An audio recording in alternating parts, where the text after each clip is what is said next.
навиди бомдодии аз радио Озодӣ ки имрӯз 1 август дар оғози боз як ҳафтаи нав тақдими шумо бинандагони азиз мешавад.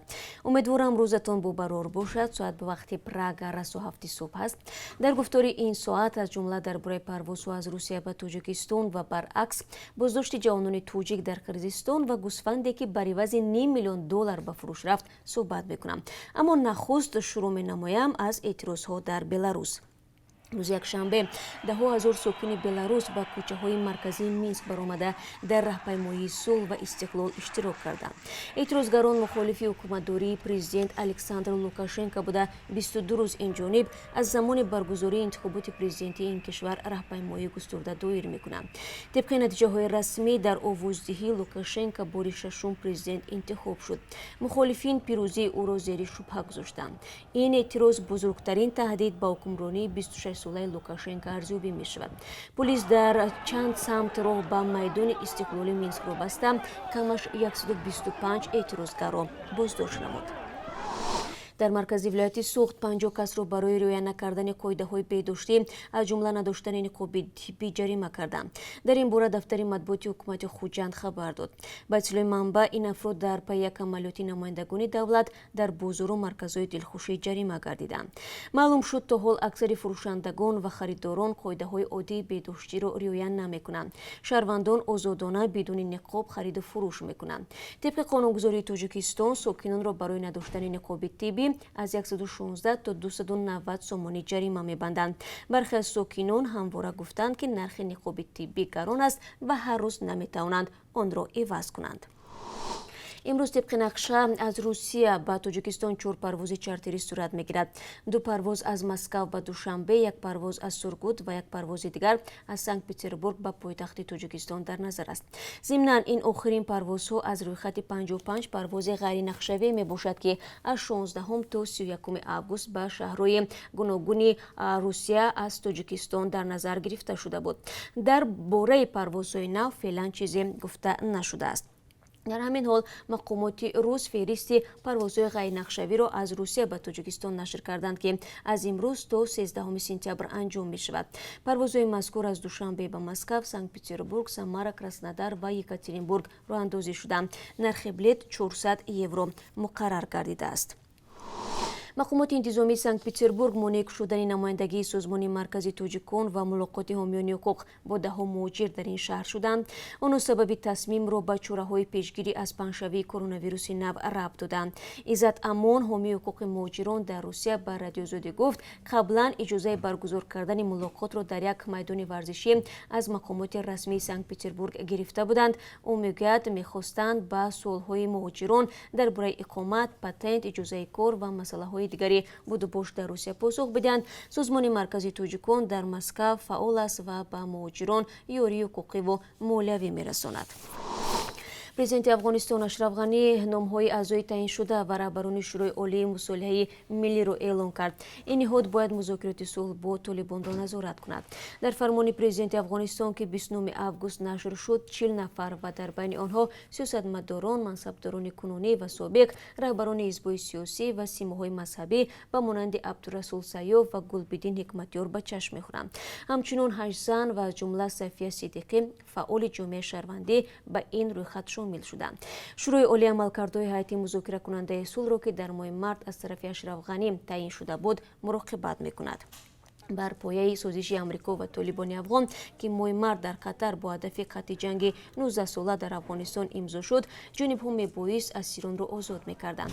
ахиран ҳукумати Афғонистон иброз дошт, ки раҳоии 320 толиби маҳбусро то замони озод шудани сарбозони асирафтода ба таъхир мегузорад.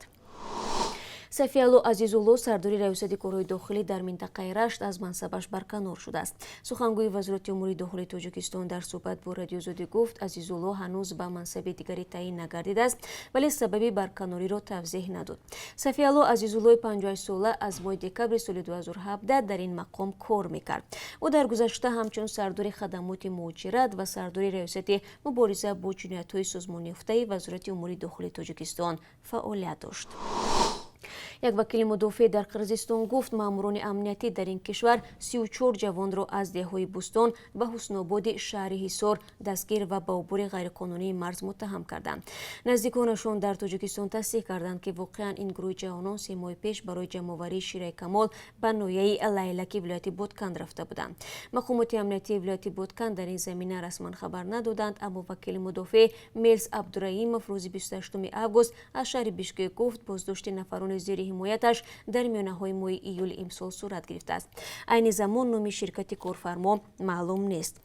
شهروندان بازداشت شده در صحبت با وکیل مدافع از کارفرما نام نبرده تنها اشاره کردند که یک شرکت مشهور در تاجیکستان است. در تاجیکستان تنها شرکت فراز و مینو فارم اجازه جمع‌آوری شیر کمال را دارند. رادیو آزادی خواست پیوند این شرکت ها را با قضیه جوانان بازداشت شده دقیق کند، اما یک نماینده پیشین دفتر مطبوعات فراز گفت در حال حاضر فعالیت ندارد و به مراجعات و نامه ها پاسخ نمیدهند. حکومت‌ها در کشورهای اروپا به سال نوی تحصیل آماده می‌شوند، چون به گفته متخصصان بازگشت به مکتب برای کودکان فوق‌العاده مهم است. بعد خروج کرونا ویروس و بستن مکتب‌ها در ماه مارس بسیاری از معلمان دیگر به مکتب نرفتند. نخست وزیر بریتانیا به مکتب برگشت. مکتب‌ها امین هستند. عالی است که محصلین برگشتند. با گفته دانشمندان بریتانیایی در خانه ماندن بچه‌ها نظر به خطر بازکش شدن مکتب‌ها زیادتر است. خطر آنکه کودکان در مکتب بیماری کووید میگیرند و به عاقبت‌های جدی درازمدتی آن دچار میشوند فوق‌العاده کم است. دلیل‌های آنکه به مکتب نرفتند به کودکان و برای درازمدت آسیب میرساند بسیار زیاد است.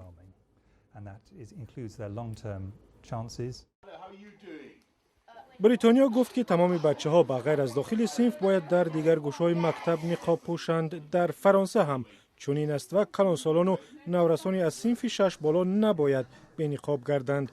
در ایتالیا قبل از باز کردن مکتب‌ها از آموزگاران و شاگردان آزمایش می‌گیرند تا بیمار نباشند.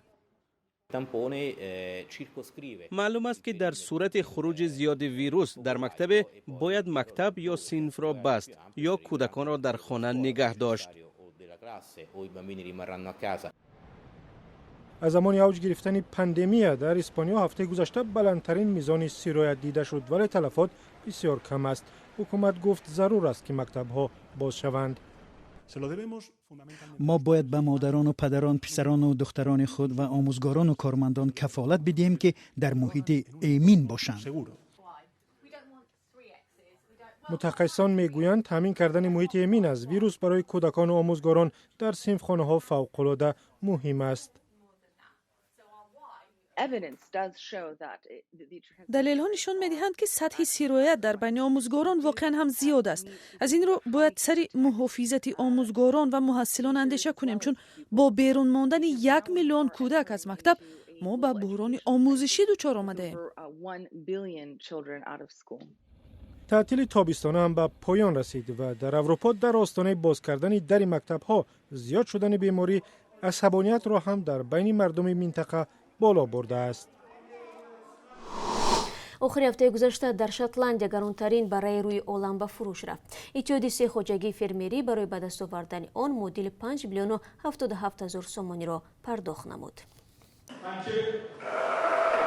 روز پنجشنبه در مزایده شهر لنارک شتلندیا برای به قیمت 367.5 هزار پوند استرلینگ و یا 492,500 دلار به فروش رفت. نرخ ابتدایی این برای ذات تکسل 10,000 پوند استرلینگ بود.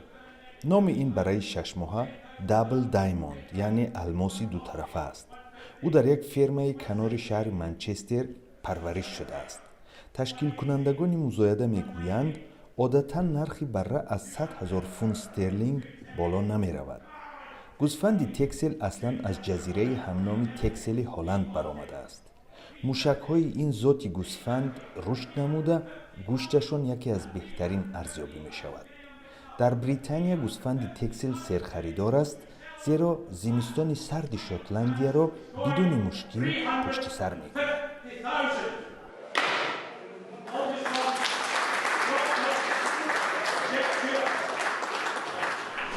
و اکنون برای شما از قربه اسعار خارجی میگویم که از طرف بانک ملی چنین تعیین شده است. $1 10 سومانی و 31 درم است، 1 یورو 12 سومانی و 29 درم ارزش دارد. امروز قربه 1000 روبل روسی رسای 138 سومانی مقرر شده است. با سپاس از یک شما برای همراهی. 3 ساعت پس من شما رو با خبرهای تازه منتظرم. روز خوب داشته باشید.